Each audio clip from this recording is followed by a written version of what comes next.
Hi, I'm Jenny Brooks, and this is my journal for my practicum portion. This is my getting started. The first thing I did was meet with Dr. Hines, of course, and we kind of discussed where I wanted to head after I received my specialist and what I wanted to continue doing in my career. And the number one thing I would like to segue to is doing some form of professional development or curriculum development with my expertise. I have worked in the gifted and with gifted children for almost 20 years. So I feel like I got a lot of experience that I could share that would be beneficial. And a big part of that is becoming confident in my experience and owning it. So we thought step one would be to do a professional development with teachers. So I met with my ALS and my administrator.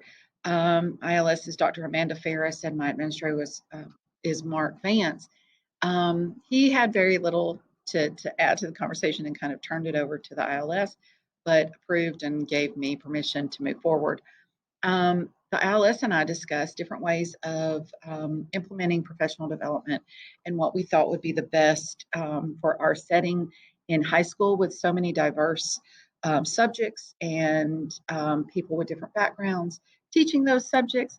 So we decided that if I could create a Nearpod that could be interactive and pushed out on to the teacher so they could do it on their own time would be the best mode for my delivery. So once I did that, I decided to think about the successful practices in professional development. And so the number one thing I think for teachers is the buy-in. Is this relevant and do I need this information? If they don't feel relevance to what they need, it's just going to be pointless. So with that and discussing with the ILS, the different ways that I could find out and pre-assess what they wanted and what would be beneficial in the area of gifted children, I decided to create and push out a KWL chart so I could learn what they already know about the characteristics and the needs of gifted children.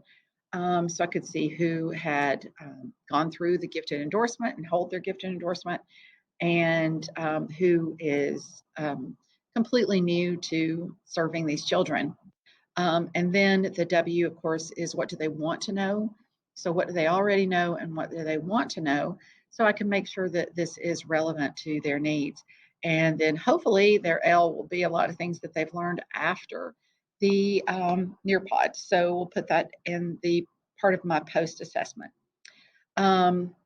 We pushed out the KWL around the week of February 27th, and I answered a lot of emails that week for my hours on questions they had.